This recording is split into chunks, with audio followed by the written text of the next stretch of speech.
कूजन्तं राम रामेति मधुरं मधुराक्षरम् आरुह्य कविताशाखां वन्दे वाल्मीकिकोकिलं ശ്രീരാമായ നമഃ. ശ്രീമദ് വാൽമീകി രാമായണം കിഷ്കിന്ധാകാന്ഡം സർഗം 55. പ്രായോപവേശം. സുഗ്രീവൻ്റെ ആജ്ഞ അനുസരിച്ച് പവനപുത്രനും താരനും അംഗദനും 1,00,000 വാനരന്മാരോടൊന്നിച്ച് തെക്കേ ദിക്കിലേക്ക് പുറപ്പെട്ടു. സ്വയംപ്രഭ താമസിച്ചിരുന്ന ഗുഹയിലൊക്കെ ചുറ്റി നടന്ന് 1 മാസത്തോളം കഴിഞ്ഞുപോയി. സ്വയംപ്രഭ തപശക്തി ഉപയോഗിച്ച് അവരെ ഗുഹക്ക് പുറത്തെത്തിച്ചു. വാനരന്മാർക്ക് സീതാദേവിയെ കണ്ടെത്താൻ ഇതുവരെ കഴിഞ്ഞില്ല. സുഗ്രീവൻ നിശ്ചയിച്ച കാലം അതിക്രമിച്ച് ആജ്ഞ നിറവേറ്റാതെ തിരികെ ചെന്നാൽ രാജാവ് തന്നെ വധിക്കും എന്ന് അംഗദൻ ഭയപ്പെട്ടു. അതിനാൽ പ്രായോപവേശം ചെയ്യാൻ തീരുമാനിച്ചു. ആരെയും ഭയപ്പെടാതെ നമുക്ക് ഗുഹയിൽ പ്രവേശിച്ച് വസിക്കാം എന്ന് താരൻ പറഞ്ഞപ്പോൾ അംഗദൻ മറിച്ചൊന്നും പറഞ്ഞില്ല. മൗനം സമ്മതലക്ഷണം എന്നാണല്ലോ. കുറേ വാനരന്മാർ ആ നിർദ്ദേശത്തോട് അനുകൂലിച്ചു. എന്നാൽ ഹനുമാൻ അംഗദന് ധൈര്യം പകർന്നു. രാമൻ നിന്നെ വളരെയധികം സ്നേഹിക്കുന്നുണ്ട്. സുഗ്രീവൻ നിന്നെ ശിക്ഷിക്കുകയില്ലെന്ന് മാത്രമല്ല, യഥാകാലം നിന്നെ രാജാവാക്കുകയും ചെയ്യും.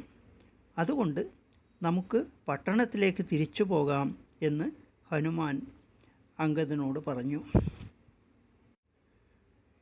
ഇതുവരെയുള്ള കഥാഭാഗം നാം കേട്ട് കഴിഞ്ഞതാണ്. അതിനുശേഷം അംഗദനും വാനരശ്രേഷ്ഠരും കടൽക്കരയിൽ പ്രായോപവേശം ചെയ്യുന്ന കഥാഭാഗം ഈ സർഗത്തിൽ വിവരിക്കുന്നു. വിനീതവും ധർമ്മയുക്തവും സുഗ്രീവനോട് ആദരവ് പ്രകടിപ്പിക്കുന്നതും ആയ ഹനുമത് വാക്യം കേട്ട് അംഗദൻ പറഞ്ഞു: സ്ഥിരത, ആത്മശുദ്ധി, ജീവകാരുണ്യം, ആർജവം, വിക്രമം, ധൈര്യം ഇവയൊന്നും സുഗ്രീവനിൽ ഇല്ല. ജീവിച്ചിരിക്കുന്ന ജ്യേഷ്ഠൻ്റെ ഭാര്യയെ, പ്രിയപ്പെട്ട മഹിഷിയെ, ധർമ്മദൃഷ്ട്യാ മാതൃഭൂതയായവളെ ഏതു നീചനാണ് സ്വീകരിക്കുക? യുദ്ധത്തിനായി അകത്തു പോയ ജ്യേഷ്ഠനാൽ നിയുക്തനായ ഏതൊരു ദുഷ്ടനാൽ ബിലദ്വാരം അടക്കപ്പെട്ടുവോ അവൻ ധർമ്മം അറിയുന്നതെങ്ങനെ? സത്യം ചൊല്ലി കരം ഗ്രഹിച്ച് കാര്യം നേടിയെടുത്ത് കീർത്തി നേടിയ രാമനെ മറന്നവൻ ആരുടെ സത്കർമ്മം ഓർമ്മിക്കും? ലക്ഷ്മണനെ പേടിച്ചിട്ടാണ്, അല്ലാതെ അധർമ്മഭയം കൊണ്ടല്ല സീതയെ തിരയാൻ ആളയച്ചത്. അതിൽ സുഗ്രീവൻ ധർമ്മം പ്രവർത്തിച്ചു എന്ന് എങ്ങനെ പറയും?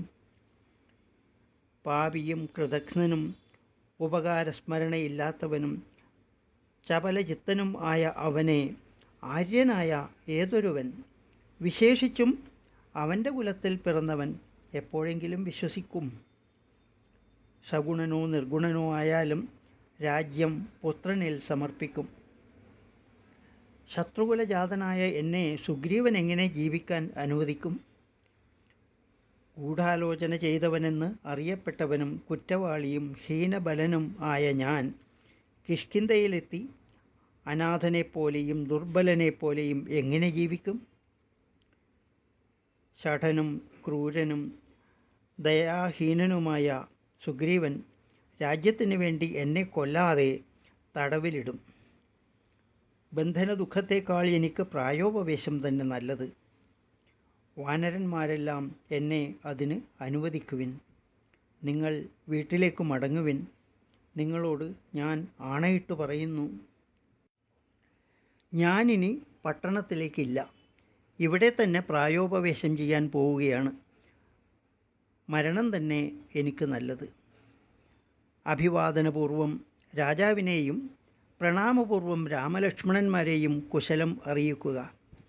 വാനരേശ്വരനും എൻ്റെ ഇളയച്ഛനുമായ സുഗ്രീവനോടും രുമാമാതാവിനോടും ആരോഗ്യകുശലം പറയണം. എൻ്റെ അമ്മ താരയെയും ആശ്വസിപ്പിക്കണം.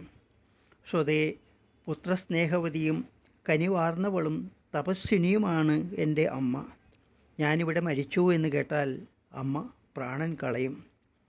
ഇത്രയും പറഞ്ഞ് വൃദ്ധന്മാരെ അഭിവാദ്യം ചെയ്ത് അംഗദൻ കരഞ്ഞുകൊണ്ട് നിലത്ത് ദീനനായി ദർഭയിൽ കിടന്നു. അവൻ അങ്ങനെ കിടക്കെ വാനരോത്തമർ ദുഃഖം കൊണ്ട് കണ്ണുകളിൽ നിന്ന് ചുടുകണ്ണീർ പൊഴിച്ചു. സുഗ്രീവനെ നിന്ദിച്ചും ഭാര്യയെ വാഴ്ത്തിയും പ്രായോപവേശത്തിനൊരുങ്ങി വാനരശ്രേഷ്ഠർ ബാലിപുത്രൻ്റെ അഭിപ്രായം അറിഞ്ഞ് ജലസ്പർശം ചെയ്ത് കടലിൻ്റെ വടക്കേ കരയിൽ ദക്ഷിണാഗ്രമായ ദർഭയിൽ കിഴക്കോട്ട് തലയും വെച്ച് കിടപ്പായി. മരിക്കാൻ ഇതുതന്നെ യുക്തം എന്നവർ കരുതി. രാമൻ്റെ വനവാസം, ദശരഥ മരണം, ജനസ്ഥാനവധം, ജടായുവധം, സീതാപഹരണം, ബാലിവധം, രാമകോപം ഇവ തമ്മിൽ പറഞ്ഞുകൊണ്ടിരുന്ന വാനരന്മാർക്ക് ഭയം തോന്നി. കുന്നിനൊത്ത കുരങ്ങന്മാർ ഒട്ടേറെ ഇങ്ങനെ കിടക്കെ മാറ്റൊലി കൊള്ളുന്ന ഗുഹകളോടുകൂടിയ ആ പർവ്വതം ഇടിമുഴങ്ങുന്ന വാനിടം പോലെയായി. കിഷ്കിന്ധാകാന്ഡം 55 സർഗം അവസാനിച്ചു.